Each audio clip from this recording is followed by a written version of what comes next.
Mohsen Rezai, the head of the Iranian parliament. If the economic war continues, not a single drop of oil will be exported, neither through the Strait of Hormuz nor from anywhere in the Persian Gulf. Iran will regard any country's participation in or support of America's economic war against the Iranian people as an act of war. That was just posted, I think, just not long ago at all, like maybe even a few minutes ago. Let me confirm. It was just sent to me, so I'm assuming IR Rezai. Now we'll see X and all the other accounts ban his account.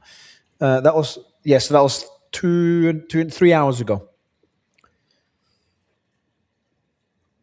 So yeah, I think Mr. Rezai is a pretty serious guy. I don't think he's too willing to concede anything on the negotiating table. I don't think he's the one calling Trump begging for a deal, if I had to guess. I don't think there's anybody in Iran calling Trump begging for a deal. I think there is one person. There's a guy called Jared Kushner. I think he's the one calling Iran begging. He's like, please, father-in-law, please. Is he taking Iranian citizenship now? No, he's representing Iran, I assume. But yeah, it's that's a pretty serious statement. And I think, by the way, you know how you told me yesterday the Chinese have already said they won't abide by the sanctions? And right. I told you they haven't said that explicitly, they've implied it. So I've looked through the exact statement. I think they haven't said it explicitly, but it's pretty damn close. Like I would say it's pretty damn close. They say we don't recognize the sanctions along those lines. So it's more than I thought. Because what they did a few months ago, they explicitly said, they told the companies that were sanctioned that don't abide by the sanctions.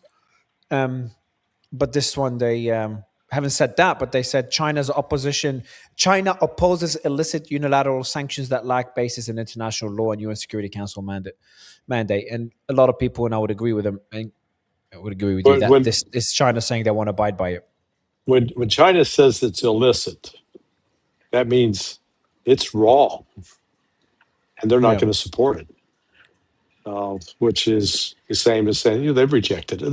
But look, the Chinese, they don't come out with this harsh. Normally they don't come out with harsh language. Once in a while they do when they're really ticked off. But in this case, they're just saying, hey, we're not playing that game. And it's like the United States thinks it's going to pressure Pakistan too. Okay, Pakistan's major supplier of oil and gas is who? China. Iran. Iran.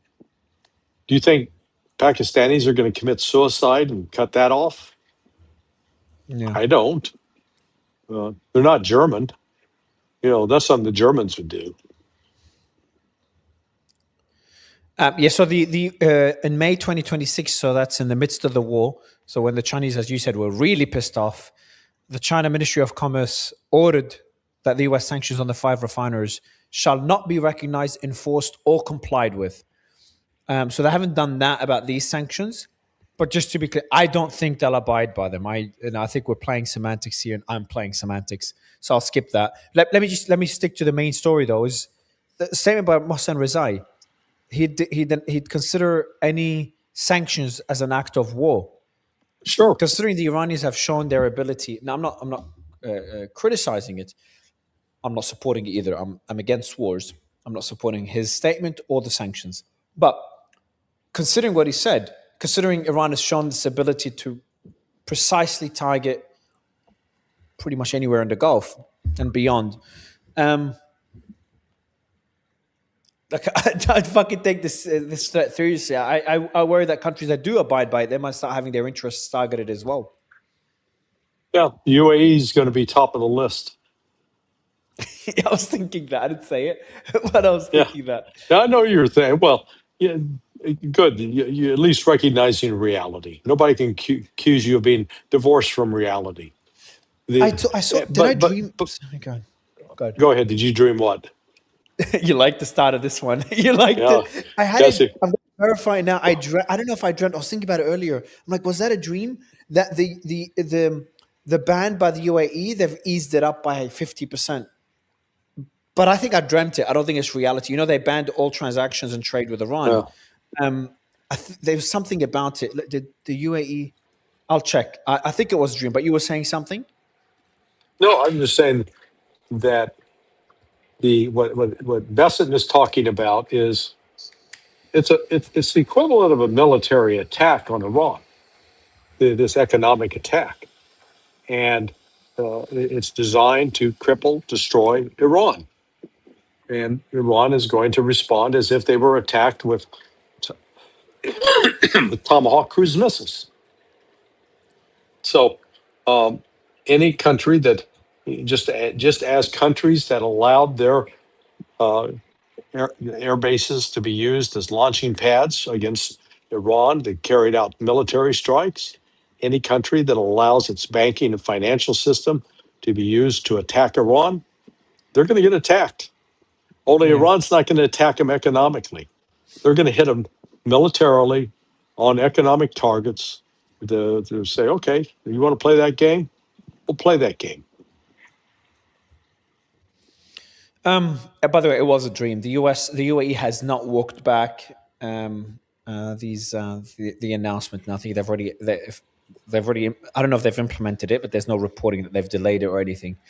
So yeah, that was just a dream. Well, I mean, UAE has they have a long record of being basically a tool of Israel.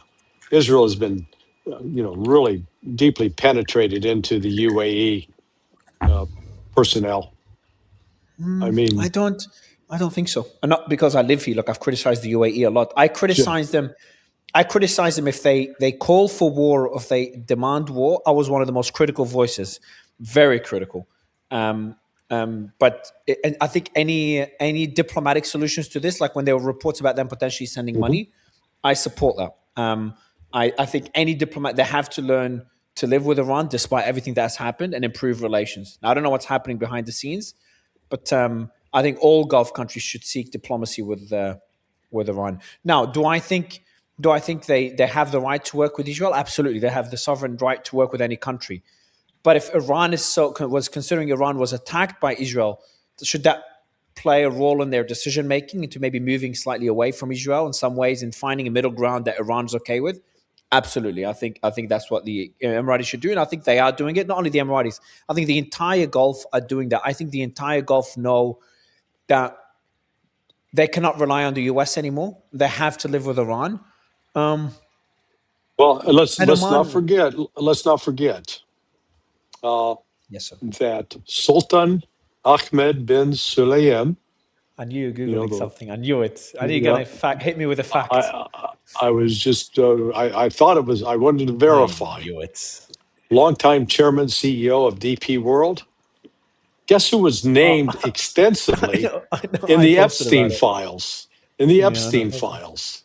Jay, any chance that Jeffrey Epstein, working through Israeli intelligence, was using this to sexually compromise members of the UAE?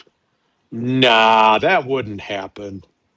I know about his name appeared thousands of times in the Justice Department files. Not only this, and he's one of the. Go ahead. Yeah, he's not. He had years-long personal business relationship with Epstein. That even after Epstein's 2008 conviction for his sexual antics with underage women. Yeah. So this, that's one of the ways Israel got its hooks into the UAE. Yeah, I know him because I posted a lot about him, and not only is he in the files, he literally said one of them. Let me see where are you? He said he's the torture one. You remember? I liked the torture video. Do you remember that one? That was him. Yeah. When he said, "I liked the torture video," and so he was the former head of the DP World. He did step down. I don't think they have anything incriminating on. Like, if they have anything on any country, it's the Americans. Like, majority of people in the Epstein files are American presidents, American ministers, American billionaires. I think the US. Israel is very entrenched in the UAE, very, very entrenched in the UAE. My bet is on the UAE finding a diplomatic solution. But like, the UAE's done things already that surprised me that I'm not a fan of. in terms of expanding their influence in Yemen, in Africa. I just think for such a small country, just trying to be as similar as to Switzerland as possible is the best path. But again, who am I to advise any country? Yeah, well, they've got a long track record of funneling money to Israel. The UAE banks, big money laundering center. Yeah, well, Iran used tied it as well. tied to criminal organizations, but Yeah, Iran not in Russian this, as well, and Ukrainian. not in the same way, not in this, not Mm. and not on the same scale. Mm. Yeah, I don't know. but I know you live there, so I'm going to be not want to put you into any hot water. No, feel free to speak freely. I speak. One of the the things I'm grateful for is that they've allowed me to speak very freely, very freely. Like I've posted photos and videos of strikes here. Anything critical I've talked about. I was the most vocal voice about the DP World guy being the Epstein files. We were the most viral account talking about it, and I'm sure that's pretty sensitive for them. So no, they've been very and I've been very vocal. I had a guest who's one of the biggest influencers in the Emirates on my show, and I debated him heavily because he was so hawkish on Iran, and I debated him very heavily because I just didn't like his stance at all. He was one of the people like, finish the job. The UAE should strike Iran, should join the US. I'm like, you can't do that as a small country. The UAE should model itself after Switzerland. And I have a feeling, I almost interviewed the foreign minister or defense minister here. I have a feeling that's what they're doing. There's a reason they haven't been struck at all since Operation Project Freedom, because I think they've done a lot of diplomatic work with Iran. I just hope that's the case, and I hope they continue on that path. And I think all of them have, all countries have, including Saudi. We'll see. And I don't think the Saudis are going to go to war with the Houthis either. I think really pragmatic minds will prevail across the board. It's just Trump is not going down that path, and Mohsen Rezai is not willing to kind of give any concessions to Trump. So it's they're really going to butt heads. Yeah, it's not looking good on that front. It's like my worry is less the UAE. My worry is more Trump and Mohsen Rezai and the IRGC. But Trump and Bessent have really set up expectations for Monday. Of course, it's already Monday in the Gulf. It is. Why is that the statement? The press That's when D-Day. statement that That's D-Day, baby. D-Day starts tomorrow. Oh man, the most devastating economic sanctions ever into the world for Iran. And so they've raised the expectations, and then you got to say, well, what happens if that doesn't happen? Oops. We go for taco. Taco, yeah. It'll be Taco Monday. Tomorrow, me and you should eat taco live on the stream if that happens, if he tacos again. Also, Iranian analyst, apparently he's a respected analyst in Iran called Khosheshem. Do you know him? I do not. Khosheshem, maybe. Khosheshem. Says he predicts the next war to begin in November and December with heavy bombing campaign by the US. So this is part of the narrative that the US is planning to continue the war after the midterms, which I think would be catastrophic if that was the case. Yeah. Iran's currency fell to a new low, a new all-time low. Yeah, I think this is that's on trading on the Western financial market. That's not. That's from Iranian. I think it's from. Hold on. Yeah, but that's trading on the international Western financial market. That's not with China, and because the bulk now of Iranians' financial transactions, they're going through China, not through the United States, not through the U.S. banking system. But it would be with China as well. China's currency went up recently. So if China's currency went up compared to relative to other currencies, I think it's the highest it's been against the dollar since 2023, since the last 3 years. So if the Chinese yuan went up over the dollar and the dollar went up over the Iranian rial, that means the Chinese currency would have gone up even more relative to the Iranian rial. Right, and the Russians and the China and the Iranians, got my country straight here. Iranians are getting paid in yuan. All the oil they're selling, yuan, baby. Okay, so the revenue is coming in yuan, yeah. Yeah. Relative to the yuan, though, their own currency, the biggest, so 17th of July, just last week, they hit its latest all-time low. But just one thing Philip mentioned to me in our show, because I mentioned this to Philip Pilkington, he said, yes, Mario, but like they plummeted when the war started. They're still gone down since, but the majority, it's like they went down like this and went down like this. So it's not like a massive drop now. It's just we're seeing incremental drops because, sanctions are a bad thing. But the big drop happened during the war. So it's just so it's not correcting what I said, but it's putting it into context that this is not as significant. Hitting an all-time low by dropping 20% and hitting an all-time low by dropping 1% after dropping 20%, months ago is two different things. But they've dropped 60%, 58% since the war. So I think just the point I'm implying here is that the Iranian economy is not doing too great.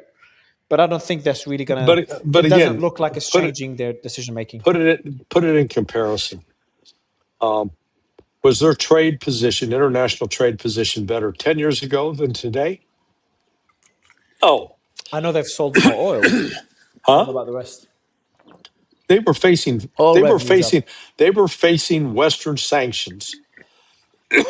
Excuse me. 10 years ago, that Russia and China were supporting. Russia and China are no longer supporting those sanctions. Yeah. Good point. Yeah, but you've got the economic D-Day now, Larry. Yep. Yeah, hold my breath. I'll turn the color of my shirt blue. All right. So the other story I wanna bring up. So it's kind of two stories I want to focus on today. Is the according to I-24. I'll read what they said. By the way, one of the journalists on I-24 is going after me today because I posted about the kite story. I've talked a lot about it with Brandon earlier, so I won't go too deep into it. But do you know the story of kites in Israel? K-I-T-E? K-I-T-E-S, yeah, kite. Yeah, K-I-T-E, yeah. You mean K-I-T-S? No, K-I-T-E, kite. The kites that kids play with. Okay, K-I-T-E. No, what's the kite story? Holy shit, you don't know. You're not going to believe this. I've been teaching all day, so I've been out of touch. Oh, you're not. Yeah, it's okay. That's not what when I said you don't know, as in you're not going to believe what it is. Man, it really upset me today.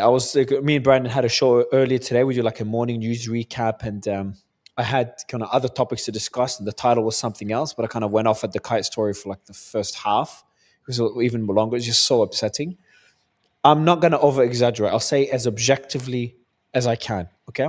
So kites and children's kites have been landing into Israel for the past few days. Okay. Just a few here and there, one or two a day or something. You can show the kites. Yes, Stephanie. So they've been landing in Israeli territory. So the citizens of the town have asked the IDF to kind of do something about it. So the IDF put out a statement saying that these kites are, they're the kites. You can click on the photo. That these kites are, they have no incendiary devices, nothing at all. They're just normal kites, handmade kites, homemade kites, and they're just flying from Gaza and they're flying into Israel. So the Jerusalem Post then reported that according to them, the IDF officer said that, these kites pose no threat to civilians. And I think the IDF said that publicly. And they're being launched by kids, 12 and 13-year-old kids. Okay, you could remove the pictures. Thanks, Steph. So that's fine. So Katz comes out, and let me actually get you the exact statement because it's worth reading exactly what he said. Let me get it for you.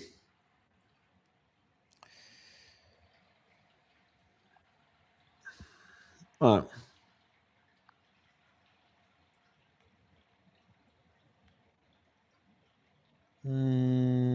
There it is. All right. Oh, I don't have the exact same. I'll find it later. But essentially, Katz comes in and says, my team found it. A balloon is treated like a kite. Thank you, Steph. You saved the show for me. So Katz comes in. These are fucking kites by children. A balloon is treated like a kite, and a kite is treated like a drone, with or without explosives. Anyone organizing, carrying out, or facilitating the launches will be dealt with immediately and with full severity. So I saw this. I'm like, this guy is just a nutcase. This is a nothing burger. I really thought it just won't be anything. I was already upset by the rhetoric, and I started personally making posts about it.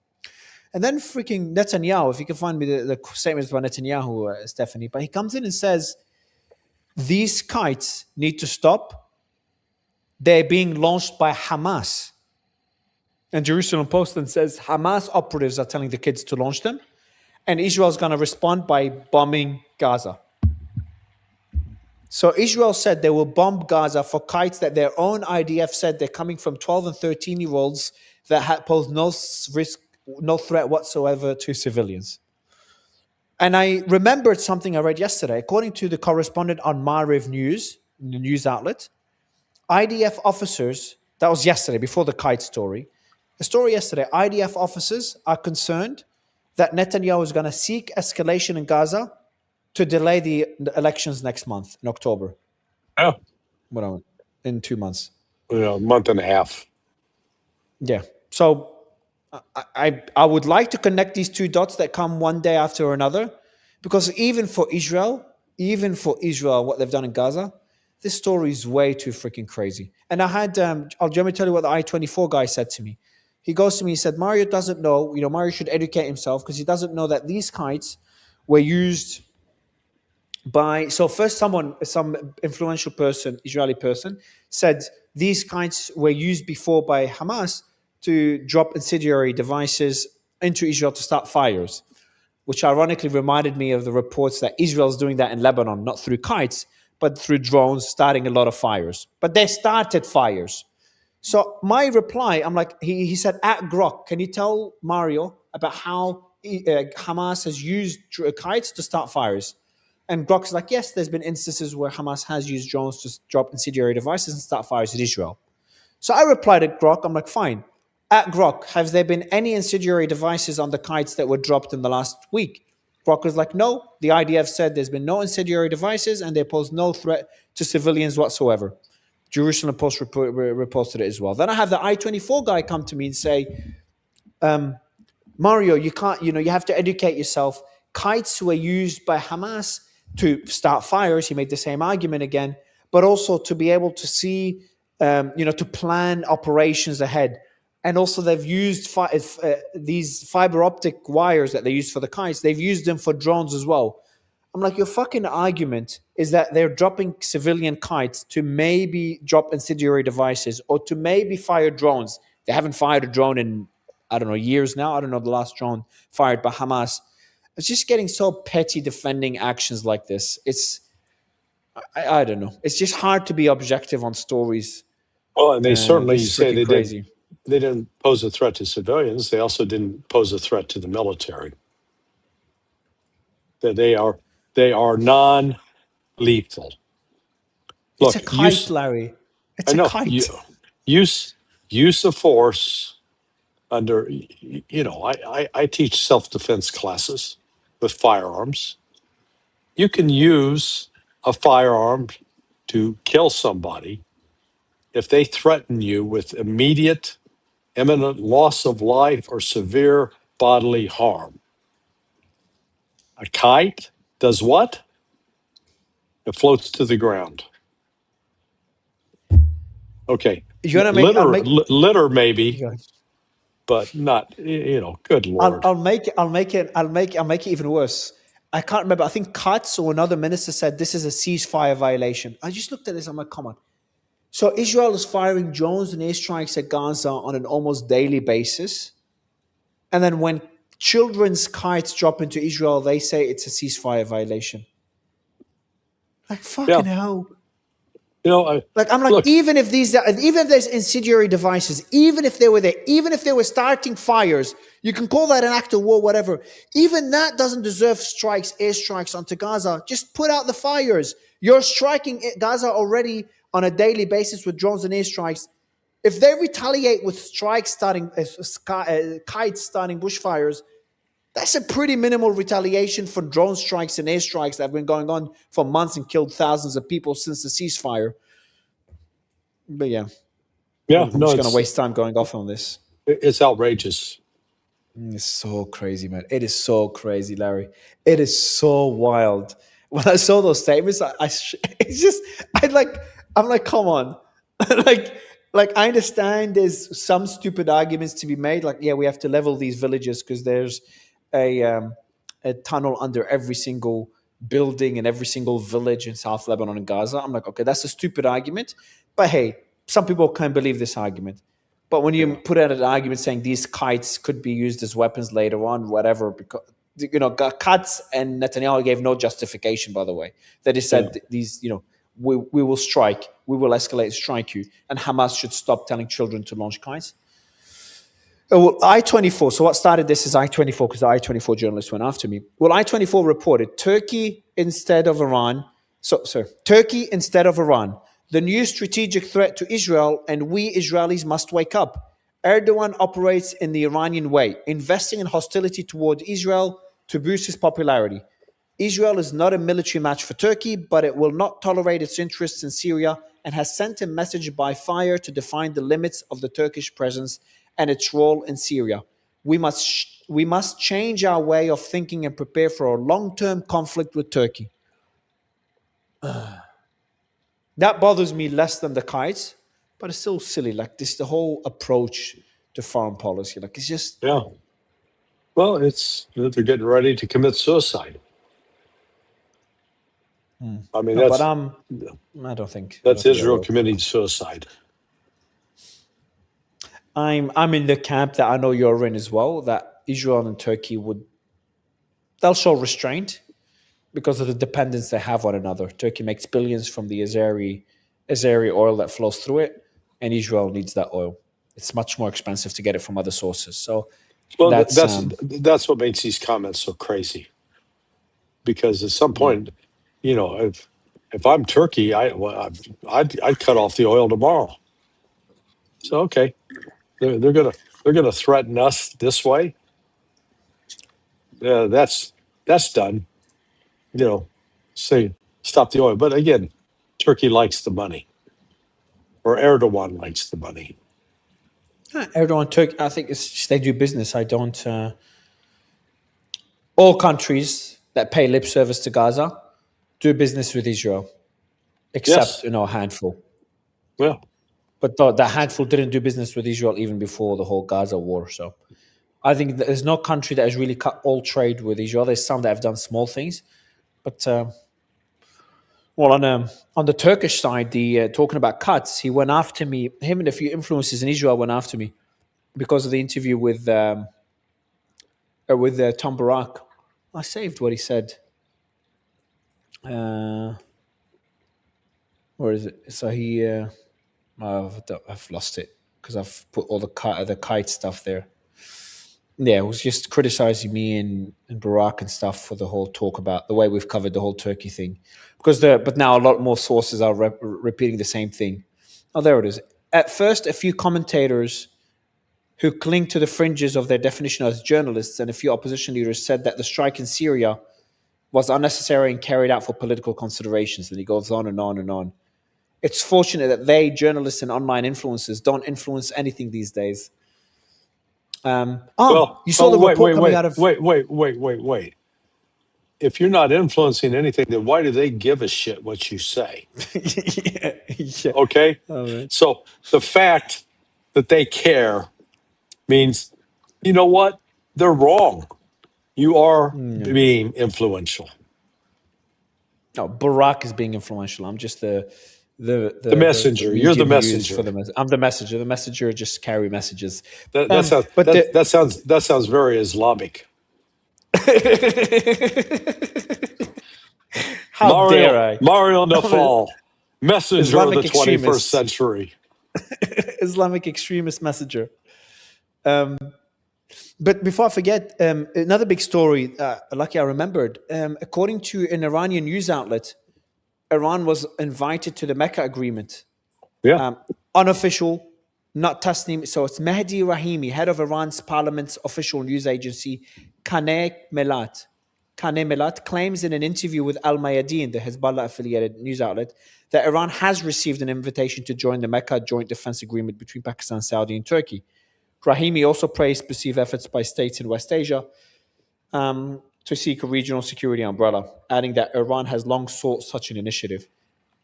There's no way Iran's going to get an invite this early. Not until the whole U.S. issue is Why? solved, because they Why? still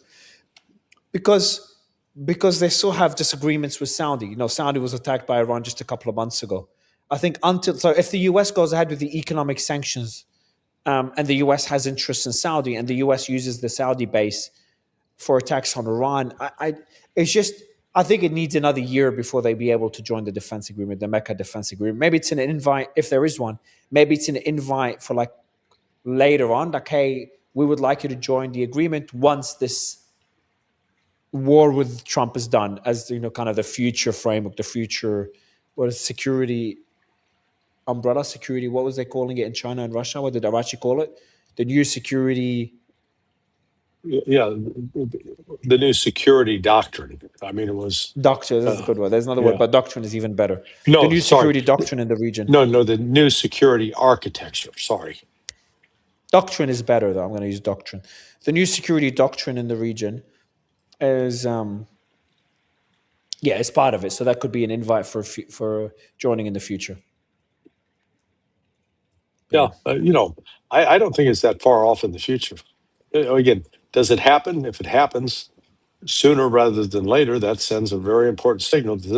This is not just some idle, that they are serious about changing the architecture in the region. In the past, there was an architecture based upon the Gulf Arabs aligning themselves with the United States, being the bag carrier. I mean, good God, this has gone on for like 40 years, where Gulf Arabs, United States used Gulf Arabs as cutouts to supply the Mujahideen in Afghanistan, used the Gulf Arabs to supply Mujahideen in the Balkans, used Gulf Arabs to supply the Mujahideen in Syria, used the Gulf Arabs to supply Mujahideen attacking Russia in the Second Chechen War, then using them in Syria.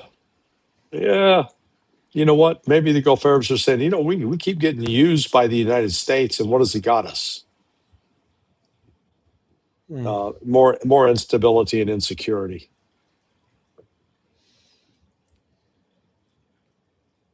Where did I save it? I saved something to mention to you. I lost it. The Iran-backed, the Persian Gulf Strait Authority has warned it will now fine, seize, or confiscate vessels violating the Iranian arrangements for transiting in the Strait of Hormuz. Quote, in light of violations by certain vessels of Iranian arrangements for transiting the Strait of Hormuz, these vessels will face restrictions in their future transits through the straits, such as fines, seizures, or confiscations. Vessels that from this day onwards engage in ship-to-ship transfers, transshipment, etc., with vessels on the offending vessels list will themselves be added to the list. Additionally, vessels wishing to have their names removed from this list must submit their request along with the relevant explanation to info@pjsa.ir. Let me send them an email. These guys are so funny. Actually, I'll get sanctioned for it. I just want to send them like an email with a laughing emoji. But yeah, they're not waiting for a deal with Trump. They're literally telling. They also issued a list of tankers that are part of the banned list. I think all of them or most of them are Emirati and Qatari, but they already issued. Let me see. I used to have the list. They issued a list of ships that are on that list, on the banned list, the violating ships or vessels that violate the law, the rules that they've set up in the, what is it? They have a name for the list. But yeah, so the PGSA now has a list for ships that don't abide by their rules. Any ships that break the rules will go on the list. Any ships that do ship-to-ship transfers to the ships that broke the rules will go on the list. And the only way to get off that list is to email info@pgsa.ir and request to be removed from the list. This is a simulation, man. Who would have thought? That's wild. Yeah, I think Iran's serious. Let's. I'm gonna message them. I'm like, hey, I'm a representative of the Larry Johnson VLCC. I am exporting Iraqi crude oil. I will hold 1.5 million barrels. I'll be heading to Papua New Guinea. what would be the cost to be able to pass through the Strait of Hormuz? Imagine what would be the fees, and can I please get a discount? I have never passed through the Strait of Hormuz. If it's Iraqi oil, that's not going to be much of a problem because Iran's already made an agreement with Iraq to allow their ships to go through. Not all of them. Only allowed a handful. Not all of them. Let's not get excited. Oh no, I There didn't was say only a all, few but they I allowed. said, but they still allowed Iraqi oil to go through. That's why I said Iraq. So I might get an exception. I might get a discount, Larry. Yeah, possibly. But I'm going to Papua New Guinea. I don't know if they like Papua New Guinea or not. Well, I doubt that they'll buy that. But a lot of the Iraqi oil, I suspect, is going to China. Obviously. Oh, you saw what Canada's also clashing with the US. Yeah, gee, go figure. They're joining this long list of countries that Donald Trump's pissing off. Yeah. So South Korea was last week, Canada this week. I actually did a funny post. Don't forget Oman. Oman is months old. He threatened to bomb them months ago. No, that's recent. The second time is recent. He did it before, remember? He actually said he'll bomb them a few months ago, and then he did it again a few days ago. And any country that sells U.S. Treasury bonds is going to get bombed. That's going to be next. I'm sure that will be next. Did you do the eye roll? That's the first time I see you roll your eyes. Yeah. I did the eye roll. This is eye roll territory. It is eye roll territory. Let me read a post I did. We can wrap up with this post I did that you like. It's kind of a Larry Johnson post.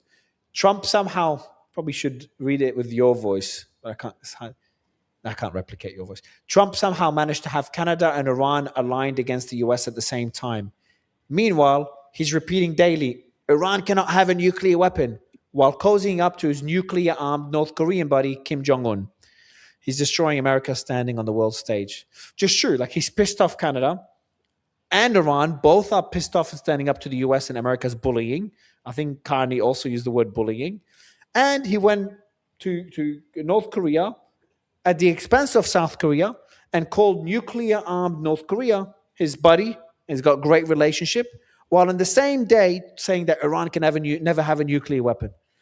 And somehow MAGA supporters don't just see the irony of all this. I don't know why. Yeah, and add South Korea to that list of grumpy countries with the United States. Brazil also. The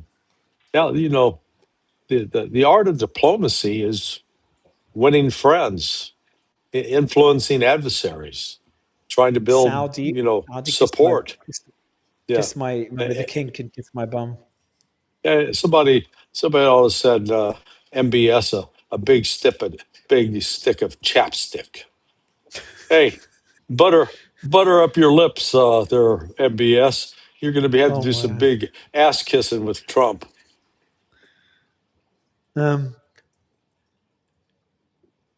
Even like Ukraine, for example, he's like, yeah, they can have the Tomahawk missiles, and then no, they cannot have it anymore because the company that manufactures the Tomahawk said we cannot. Ukraine can maybe make it cheaper than us. They literally said that.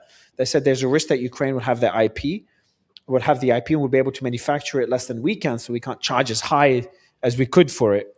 And then so he pisses off Zelensky this way, then goes to Erdogan. He's like, you can have the F-35s. 2 weeks later, it goes into limbo. No F-35s for Erdogan. So, but you know my position on that. If Erdogan doesn't get it, that's good news for Turkey.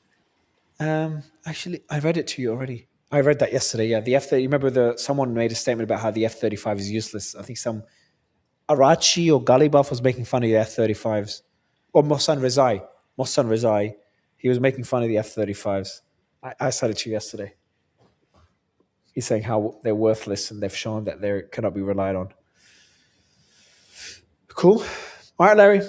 Go get a break before your next interview. Good to chat. I thought we were going to solve the world's problems today. Damn it. No, there's no point because Trump will just create new ones right after. So you just got to let things be. Check out. So there'll be some breaking news posted within the next hour or so at Transition Protocol. Okay, interesting. On YouTube. And what are you going to post on well, actually, I don't. I don't know yet. You saw my piece last night about the history of U.S. support for all these radical Islamic groups and how the United States has been working at cross purposes with itself. So I'm quite proud of that article. Actually, the Sonar 21 must go, must read. I agree. Sonar21.com. Cool. I'll wait for that breaking news on transition protocol. All right, dude. We will, I presume, talk tomorrow. We'll talk tomorrow. It'll be D-Day. But it's already D-Day. But I don't know. we'll see I need to head to my bunker tomorrow. I can't spend time with you. I'm busy heading to my bunker. Yeah. It's D-Day. Yeah, you're gonna go buy some more gold. Yeah, okay. Oh, man. Okay, bye. See ya.